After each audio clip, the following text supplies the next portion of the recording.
l'ai acheté cette chaise? Ikea. Comment tu sais? Comment t'as réagi au quart de tour? Ikea. Je la reconnais, le modèle Grigubruk.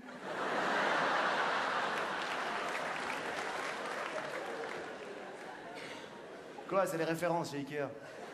Le genre de truc que t'assumes pas, tu sais. Moi, je suis sûr que le blond, il doit assumer ce genre de choses. C'est le mec, le blond, il doit aller là-bas dire il vous reste des bibliothèques Frugeburg? Y a Ikea à Lyon? Ça va, oh. C'est pas une fierté nationale, j'ai pas parlé d'un poète qui est né dans la région. C'est que Ikea, hein. Moi, j'aime pas Ikea. Enfin, c'est pas que j'aime pas Ikea, c'est pratique, mais j'aime pas y aller, quoi. Même les grands magasins, j'aime pas, parce que déjà, à chaque fois que tu dis que tu vas y aller, il y a quelqu'un de ta famille qui veut venir avec toi, ça m'énerve. Et si ils viennent pas avec toi, ils te demandent de leur ramener un truc comme si t'allais dans un pays lointain, tu vois. En plus, quand t'arrives dans ces magasins, c'est le temple de la dispute des couples. Tous les couples, ils s'embrouillent là-bas. T'as que des femmes en train de dire à leur mari « Je te dis que c'est par là, les assiettes !»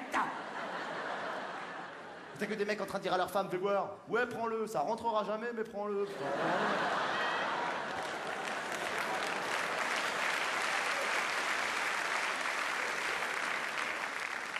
T'as vu chez Ikea, on te donne des mètres en plastique pour mesurer ce que tu vas acheter? Au début, tu mesures que ce que tu vas acheter, et petit à petit, il te vient une maladie bizarre, tu veux tout mesurer. Tu sais. Comme si t'avais un pouvoir, tu dis putain, tout est mesurable. Tu passes devant un lampadaire, tu fais le tour, tu dis ah, 47, j'aurais dit plus. Après, tu vas à la caisse, tu veux te faire livrer, on te dit le jour de la livraison, mais jamais l'heure de la livraison, ils travaillent sur le suspense. La dame me regarde, elle me dit on peut pas vous dire l'heure, je suis désolé. En revanche, on peut vous donner une fourchette.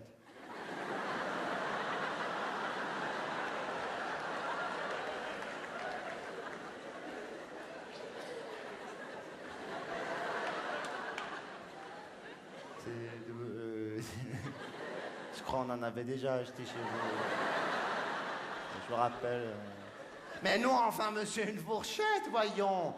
C'est-à-dire, entre 8h et 18h. Ah, ça, c'est un râteau, ça, madame.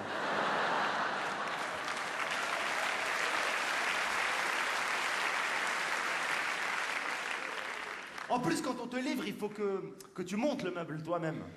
Moi qui suis jamais arrivé à monter un jeu qu'il y a dans le Kinder, là, qu'est-ce que tu veux Ah, mais ils sont durs ces jeux à monter dans le Kinder, je suis désolé. Attends, ils sont galères à monter, tu mets 2 heures, tu dis, le môme, l'œuf en chocolat, il a fondu déjà partout. T'es là, au bout de 2 heures, tu craques, tu lui fais croire qu'il n'y avait qu'un chapeau de Lucky Luke dedans, tiens, voilà. Ils ont mis qu'un chapeau, je sais pas, c'est bizarre, hein. Après, t'essayes de parler avec lui, mais il a 3 ans. T'as déjà essayé d'avoir une conversation avec un enfant de 3 ans, c'est comme si tu parles avec un mec qui est bourré, sérieux, c'est pas possible.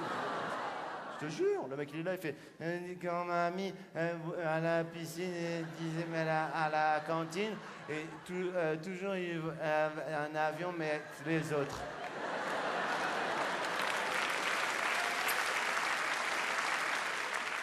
Non mais, je sais pas, le blond lui, il a l'habitude, je sais pas, tu sais, ses enfants ils doivent avoir chacun leur caisse à outils et tout, laisse tomber ça. Allez, pitchounou loulou, chacun sa caisse à outils. Caisse à outils. Ok, vous avez la caisse à outils. On y va, en sifflotant, clac, clac, clac, boum, boum. Attends, toi t'es là, tu regardes le meuble, il est posé, tu dis à ta femme, chérie, un tournevis. Y a pas, alors un couteau pointu.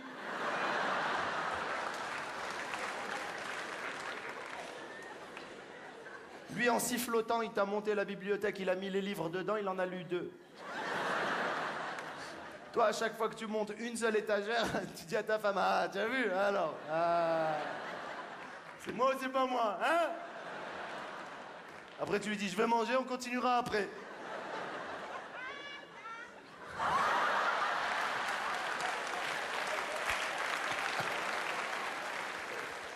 Non, mais c'est vrai, je sais pas comment il fait le blond.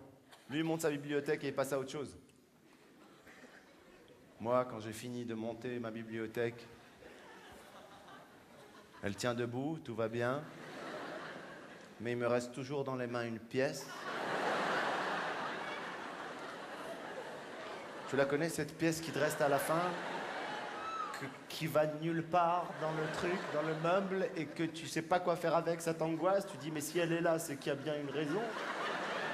Tu revois le plan, tu retournes le truc, tu dis mais merde, elle va où? T'essaies de la mettre dans des endroits improbables de la bibliothèque, t'as envie de la poser dessus, tu te dis merde, ça doit être un autre meuble, t'as envie de les appeler, merde. Attends, combien de boulons numéro 5? 1, 2, 3, 4, 5.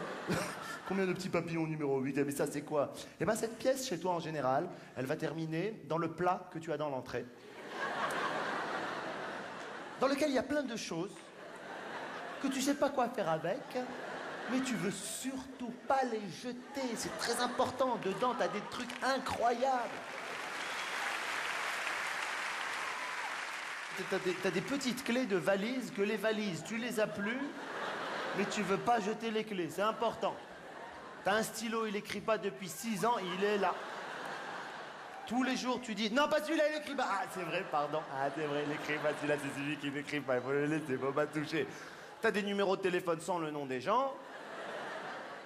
T'as des piles, elles sont mortes, elles marchent plus, mais tu les gardes.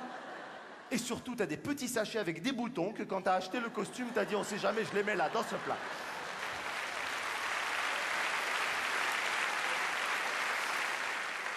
Vous lavez le plat ou quoi? Eh Michel, je suis pas fou, ils sont comme moi. Au moins, ils ont la maison équipée, tout équipé, avec la cuisine design, avec la machine à expresso. Il y a des gens, ils ont des machines à expresso. Ils m'énervent, les gens qui ont des machines à expresso. Je te jure, ils m'énervent. T'as pas remarqué les gens qui ont des machines à expresso, ils sont contents toujours? T'as pas remarqué, dès que t'arrives chez quelqu'un qui a une machine à expresso, t'es à peine arrivé, veut absolument te faire un café? T'es à